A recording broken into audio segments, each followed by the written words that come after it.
It's showtime.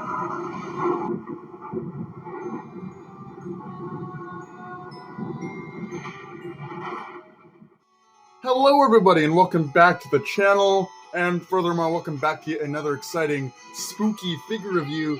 Tonight we're taking a look at the Hatsune Miku Noodle Stopper villain figure. So we can see a nice glamour shot of the figure there in this what looks like a dungeon backdrop. She's sitting on like some wooden platform. It looks awesome. I like the handwriting. It gives this more of like a fancy style. Side of the box here, you can see another glamour shot of the figure, framed by this really awesome, like flower framework with some chains and stuff in the background. It gives me the vibe of like those old Monster High figures. Now, I never owned any of those figures, but my cousin did, and this is kind of what the box is reminding me of, those old Monster High figures. Back of the box, we got all the shipping detail, the Fuyu. I don't know if that's actually how it's pronounced, but it says Fuyu, distributed by Little Buddy Limited Corporation. I don't know, August 2022. Side of the box is obviously my favorite image. It's this kind of concept art piece, and I can't read who actually made this, so let me know in the comments below if you can read that. But I really like this image of like this kind of monster girl inspired Hatsune Miku, like she's turning into this black dragon. She's got this nice tail here with like a big spike at the end of it. She's got these big huge horns. It looks really cool and badass. I like how her like skirt is ripped up a bit. I also like the addition of having this kind of purple design in her horns and tail. It really gives the idea that there's like this purple energy pulsating through the different monster parts of this particular figure, even though unfortunately the figure does not have these. And then we're back at the front of the box. So without further ado, I'm going to get this one unboxed. Don't go away. There'll be more terrifying figure review to be had. Alright, here is Hatsune Miku sitting on top of two whole packs of Compliments spicy chicken noodles. Now, I wanted to do this with a noodle bowl, but I didn't have that, and I don't have money right now to go and grab one for the video. But we do have her sitting on some spicy chicken here, and she looks really cool. Her skin is really pale, unfortunately, but it does look really cool. Kind of hope that I can get it in a frame a little bit so you can see.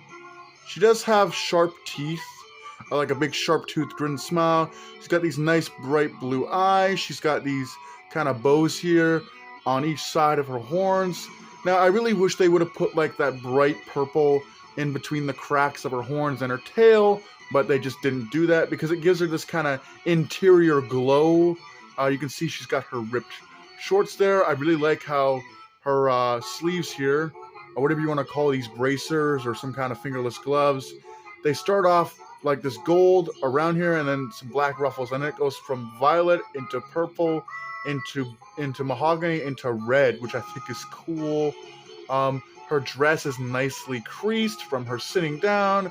You can see her breasts are kind of poking out just a little bit, but the parts that need to be covered are covered by this awesome kind of design here as well. She's got some more design here on her like abdomen area. She's got this really intricate choker here with like a medallion that's like kind of a broken heart on each side. One is red and one is navy blue. It just looks really cool. I like the kind of messy, frizzy nature of her hair. It's all spiky. She's got painted black fingernails, which looks awesome. And then the back of her here, you can see that the back of her choker, obviously, and you can see some more of that design. Her back is actually more exposed. You gotta have that exposed back. You can see just the shape of her dress. It's all torn up and raggedy, probably from this huge tail that's coming in on the back. And the tail is really nice. It's got like spikes and a big spear tip here at the end.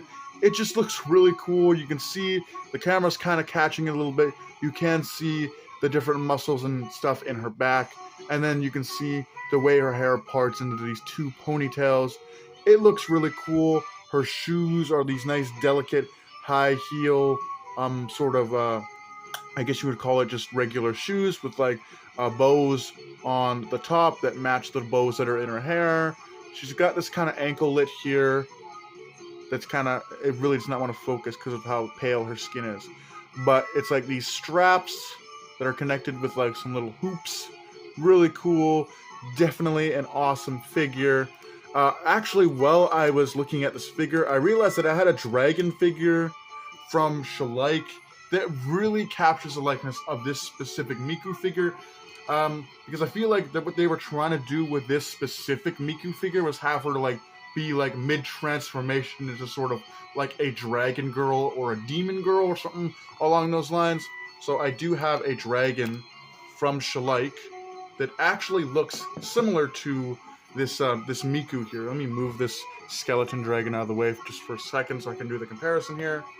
But you can see this dragon looks very much like the dragon that Miku here seems to be turning into, complete with a sort of tail blade. So yeah, this dragon here looks really cool.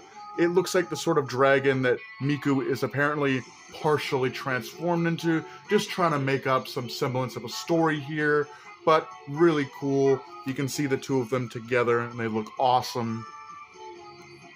For comparison, here is the Noodle Stopper villain Hatsune Miku next to Figma Hatsune Miku, and you can see how they size up. And finally, here she is next to a Hatsune Miku plush.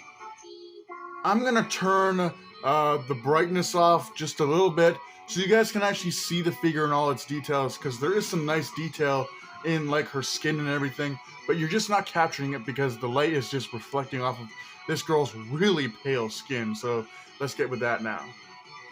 Now, as you can see, I turned the brightness off just a little bit because I wanted to showcase those finer details with like her figure and everything. You can see just the muscles here in her arm. You can see her breast a little bit better. You can see that she actually does indeed have a sharp-toothed smile, which I think is really cool and badass. You can see some more muscles on like her knees and everything. It just looks really cool. Now, obviously, you can't capture that when the brightness is on because the flash just bounces off of her very pale, pasty skin. Like, this is the palest version of Hatsune Miku I've ever seen, and I think that's because they tried to do a more creepy version of the character, which I'm all for. But there it is. But there you have it. This is a really cool Hatsune Miku figure. I love it because they tried to make a more creepy version of the character, and I'm all for it. I was going to review this figure right when I got it towards the end of summer, but I realized Halloween season was coming up in just a month's time, so I wanted to get a review of this figure out during the Halloween season. Based on how creepy this version of Miku seems to be, I felt it would be appropriate. But with that being said, hope you guys enjoyed. Happy haunts, and I'll see you guys in the next spooky video.